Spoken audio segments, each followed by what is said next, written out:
Vamos agora ouvir o senhor Giuliano Dragone, da GS Inima Brasil, que, na verdade, vai nos trazer um case, o uso das PPPs em saneamento.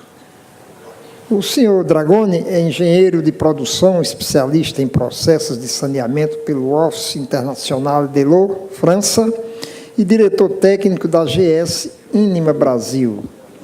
Atuou nas concessionárias de saneamento Águas de Limeira, Águas do Amazonas e Ondel, Porto Rico. Com a palavra, portanto, o senhor Dragone. Alô. Bom dia a todos. Queria agradecer à doutora Alana pelo convite de estar aqui, a FAMUP. Muito obrigado, é uma honra aqui ao Tribunal de Contas também, é uma honra estar presente nesse evento, ao contrário do Rodrigo, é a minha primeira vez no Tribunal de Contas, então diz que a primeira vez a gente nunca esquece, então é uma honra estar aqui mesmo. Eu vou falar um pouquinho sobre o saneamento, que hoje é o patinho feio da infraestrutura, né? Está mudando esse cenário, mas o saneamento da infraestrutura é um assunto que vinha sendo pouco investido nos últimos anos. Então, isso aí está sendo revertido, a gente vê nas pautas atuais medidas provisórias, o saneamento está em pauta, finalmente, na nossa política. Então, vou falar um pouquinho sobre isso. Falar um pouquinho sobre o cenário de saneamento no Brasil, o desafio de universalizar. O que é universalizar? É levar o serviço a todo o usuário. Não só passar a rede na frente, mas como ter a água 24 horas por dia e com qualidade. Não só também ter a rede de esgoto, mas como afastar esse esgoto e tratar esse esgoto. Então, hoje no Brasil, se a gente começar a olhar o cenário de água, em termos de abastecimento de água, em 2007 era 94% índice de cobertura, hoje nós estamos com 92%. Por quê? O crescimento populacional foi numa taxa elevada, ao contrário do investimento. Então, houve um decréscimo da cobertura nesses últimos anos. Já no esgoto, o cenário é um pouco melhor, porque houve crescimento, mas se a gente for comparar com os demais países do mundo, inclusive até países da América do Sul, nós somos muito aquém. Hoje nós só temos 59% da população atendida com esgotamento sanitário. Então, esse é um índice muito ruim. Bom, em termos de desafio da universalização, o Plano SAB, que foi feito há alguns anos atrás, que é o Plano Nacional de Saneamento, previa cerca de mais de 320 bilhões de investimentos para os próximos 20 anos, para resolver o problema de saneamento no Brasil. Isso aí não vem ocorrendo, né? Se a gente continuar nessa taxa de investimento que está, a gente vai resolver o problema que era 2033 da água, quase resolvemos. Ainda a gente vai ter 9,4 milhões de pessoas que não vão ter acesso à água. Mas no esgotamento sanitário, a gente ia ter ainda muita gente sem esgotamento sanitário em 2033, nesse ritmo de investimento.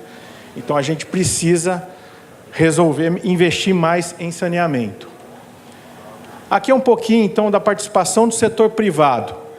Hoje, o setor privado ocupa 6% dos municípios. Nós estamos presentes em apenas 6%, são 322 municípios espalhados pelo Brasil. O Brasil tem 5.600 municípios, nós só estamos em 322.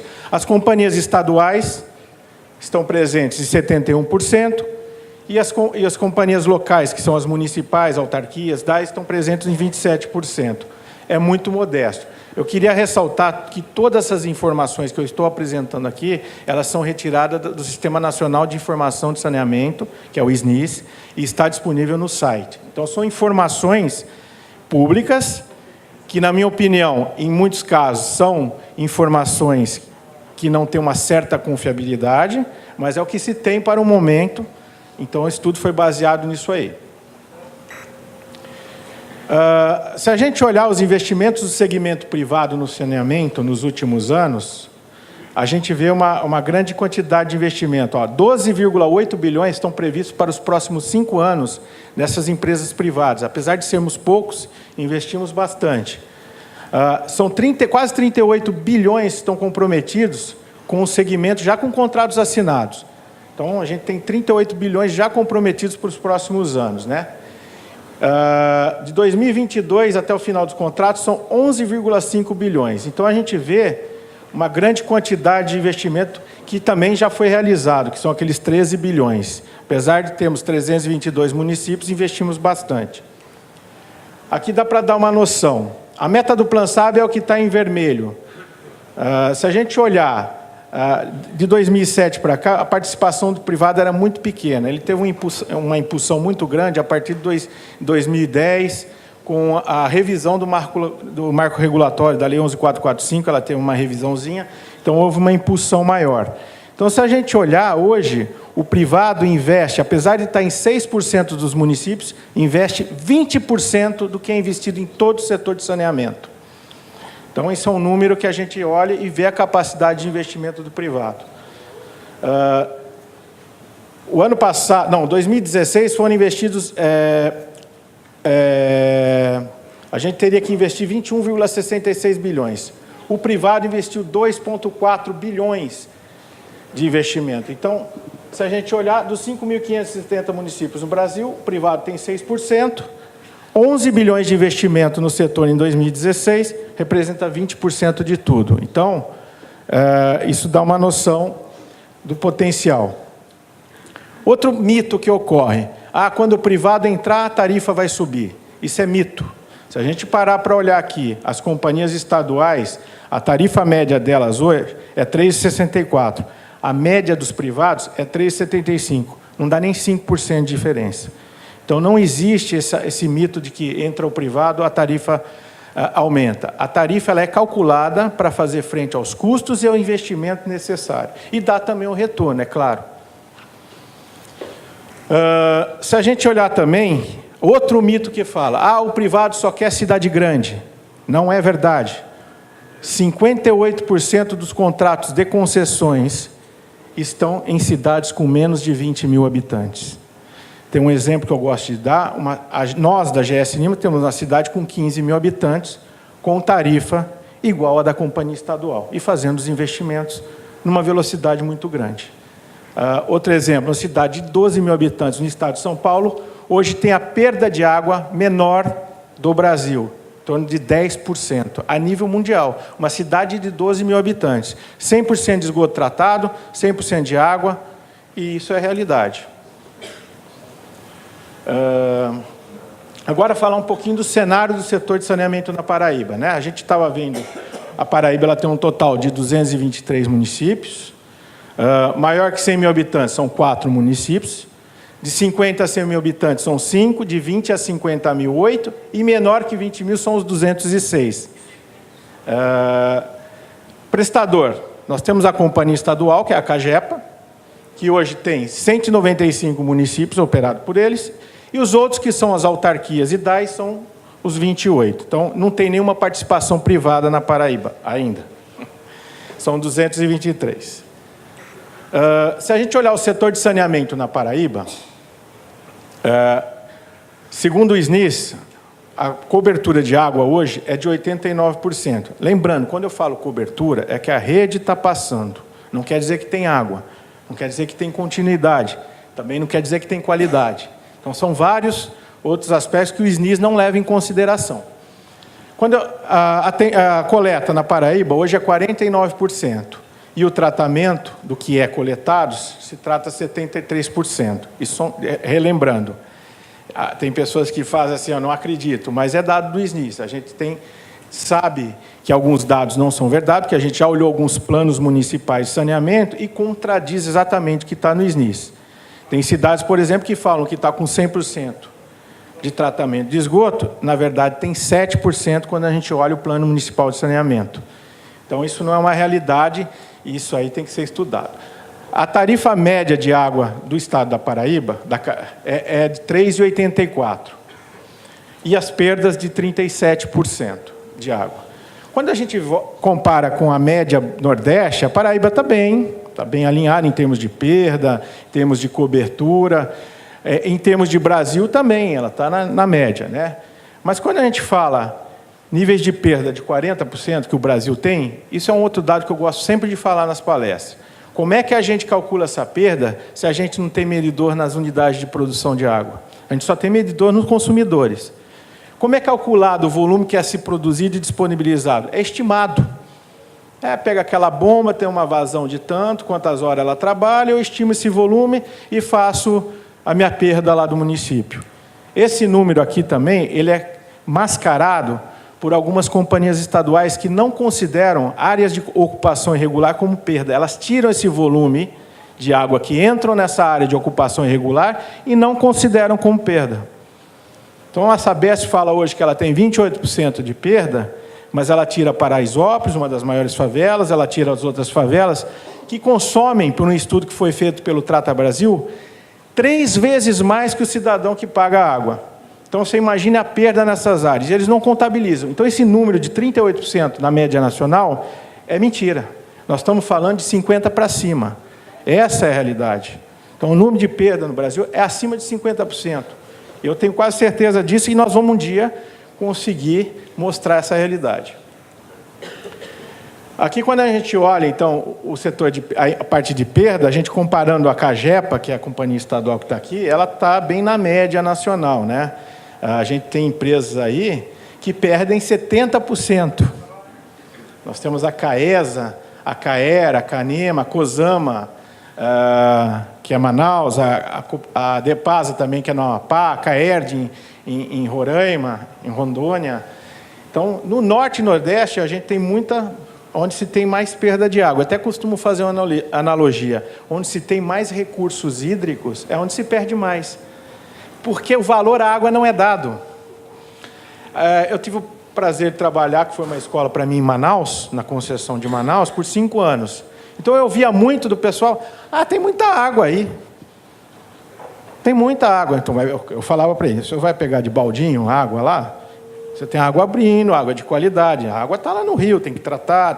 Então, a gente fazia um programa educacional muito forte, levando as crianças. O privado faz muito isso. A nossa empresa, GS, tem um programa chamado Herdeiros do Futuro, que vocês vão ver mais para frente, que levam as crianças para conhecer o tratamento de esgoto, conhecer o tratamento de água, falar sobre as perdas de água. Então, isso a gente investe no cidadão. Tendo em vista o cenário que é mostrado pelo SNIS, ou seja, um alto índice de cobertura de água, um índice médio de saneamento e de esgotamento sanitário na Paraíba, hoje, para resolver o problema de saneamento na Paraíba, precisaria de quase R$1,5 bilhão. Sendo 155 milhões no sistema de água, já que fala que se tem 90% de cobertura de água. Se esse número for verdadeiro, nós teríamos que investir isso. Na expansão do sistema de coleta e afastamento de esgoto, 300 milhões. E na expansão do tratamento, 745 milhões.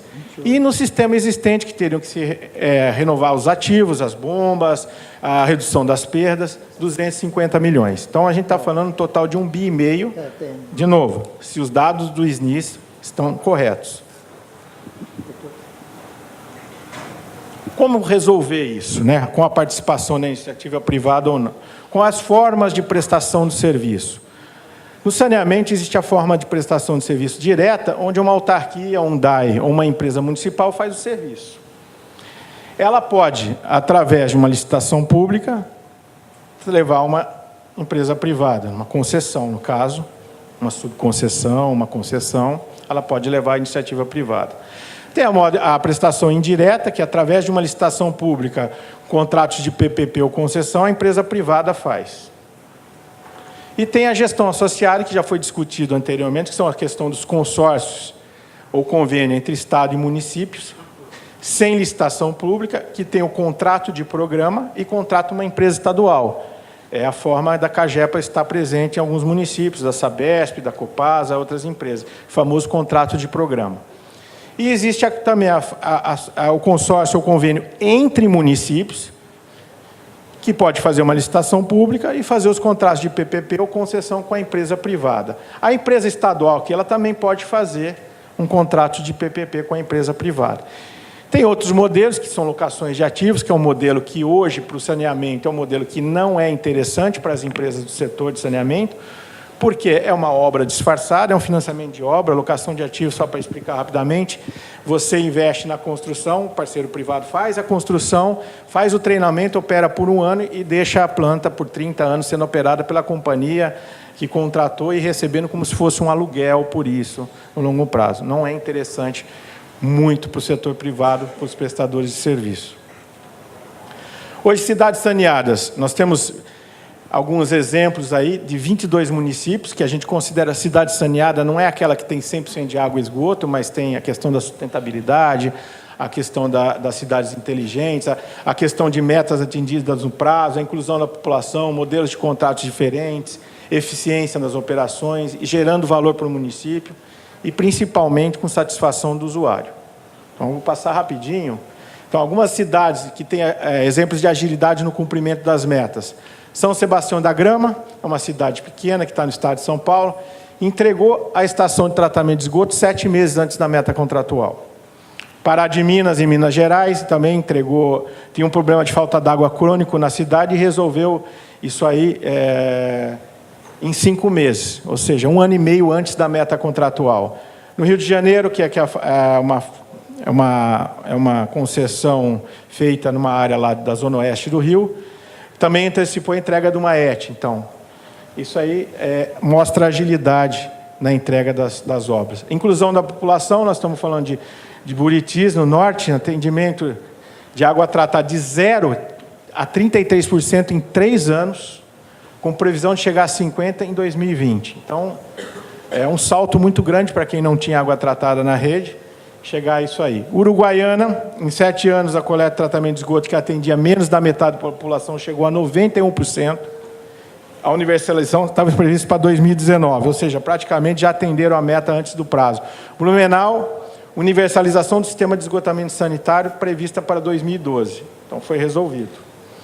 Alguns modelos de contrato, a PPP, que é de Maceió, da área do tabuleiro, do aeroporto, é da GS Nima Brasil, uma PPP que atende 33% da área da cidade, vai fazer coleta e tratamento de esgoto, além da gestão comercial. Nós temos previsão para entregar a estação de tratamento, agora operando em janeiro de 2019. Vila Velha, PPP que aumentará a rede de esgoto, o tratamento de 50 para 95, e a PPP aqui de Recife, que é considerada a maior PPP em curso no país, vai tratar 100% do tratamento do esgoto em 15 municípios. A parte de eficiência e sustentabilidade das operações, tem um exemplo em Serra do Espírito Santo, né, PPP de esgoto com vista à universalização do serviço, que conectou mais de 36 mil imóveis à rede de esgoto em 2 anos. Niterói, que universalizou o serviço de água em 5 anos, é um dos melhores índices de perda do país. E a Greche, que é aqui na Arapiraca, reaproveitamento do lodo, do tratamento de água para a fabricação de tijolos ecológicos. Geração de valor para o município, né? Então, modelo de serviço em Votorantim, com coleta, 99% de coleta de água e 99% de tratamento. A recuperação do rio Jundiaí para abastecimento público, foi um fato importante que a companhia privada lá de Jundiaí, tratando de esgoto, fez.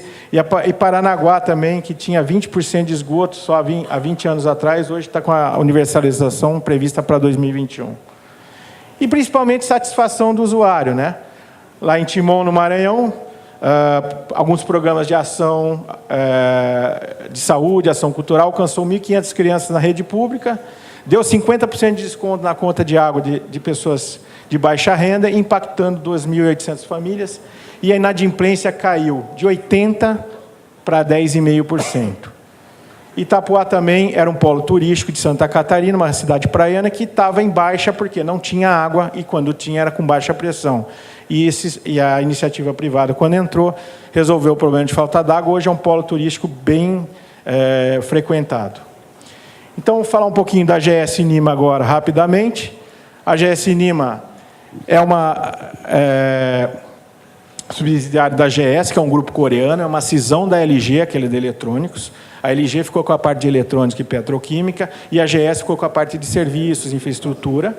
A GS tem sede na Coreia do Sul. Nós, da GS Nima Brasil, estamos vinculados à GS Nima na Espanha, que é líder mundial em dessalinização, mas também atua em concessões no mundo inteiro, presente em vários países, que está pendurada na GS E&C, que é Engineering Construction, que é a parte de engenharia do Grupo GS. Então, o Grupo GS é um grupo, uma das maiores potências asiáticas, com faturamento em carteira de 93,5 bilhões de dólares. Então, nós estamos falando de um grande grupo.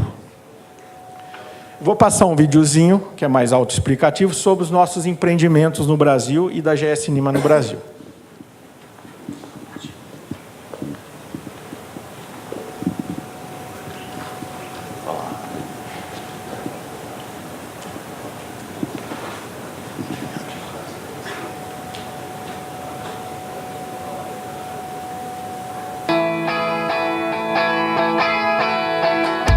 Cidades em que a água potável e de qualidade chega às torneiras. Regiões onde o meio ambiente recebe esgoto tratado. A GS Nima acredita na valorização da vida. Referência mundial em tratamento de águas, a GS Nima Environment teve sua origem na Espanha em 1955, sendo pioneira na construção de uma planta de dessalinização. Hoje é controlada pela GS E&C, unidade de negócios de engenharia, construção e meio ambiente de um dos maiores conglomerados empresariais da Coreia do Sul, o Grupo GS. Com forte presença global, a GS Nima Environment acumula experiência em todo o ciclo da água, com soluções estratégicas em estações de tratamento de água potável, tratamento de esgoto, águas de reuso, águas industriais, águas marinhas e salobras, além de incineração de resíduos sólidos com aproveitamento energético. No Brasil, desde 1995, a GS Nima atua em projetos de saneamento básico em mercados públicos e privados. Da concepção, construção, operação até a manutenção, a GS Nima Brasil atende cidades que buscam gestão eficiente, profissionalizada e sustentável. Seus investimentos em pesquisa, inovação, tecnologia e processos têm como prioridade oferecer saúde e qualidade de vida à população, aliadas à preservação ambiental. Ribeirão Preto está entre as cidades com o melhor índice de saneamento básico do país. Responsável por serviços de tratamento de esgoto a ambiente, atende 100% da população.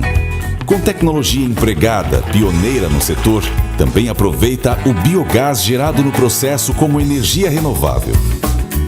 A Samar levou Araçatuba a ser a primeira cidade não ribeirinha a ter água do rio Tietê captada, tratada e distribuída para abastecimento público.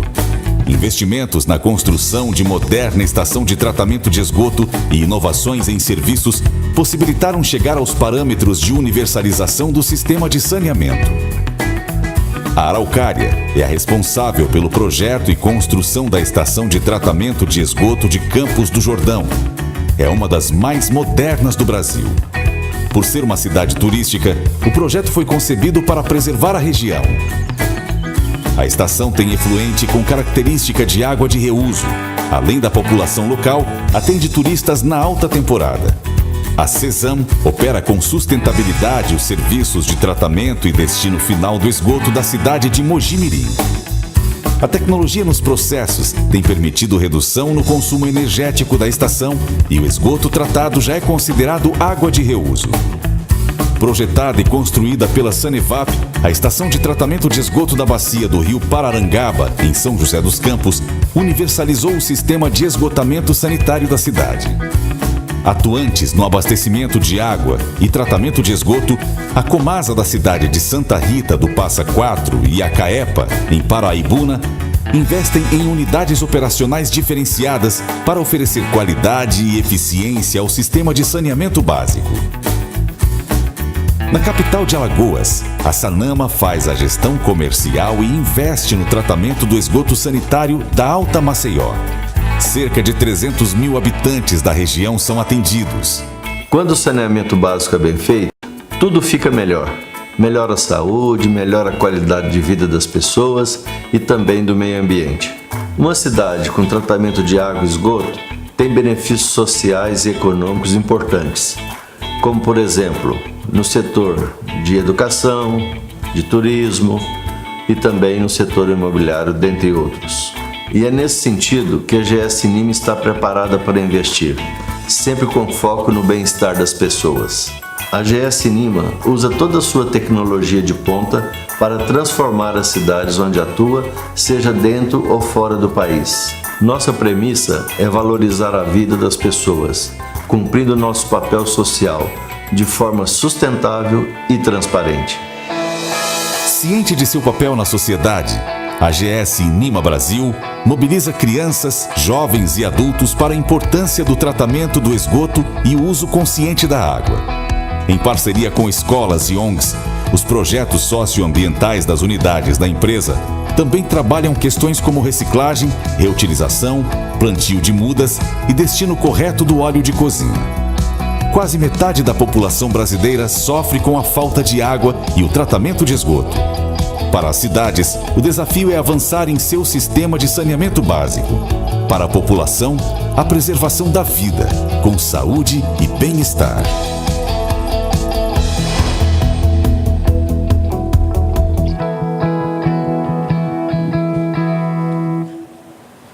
Bom, é isso. Queria agradecer a todos. Obrigado.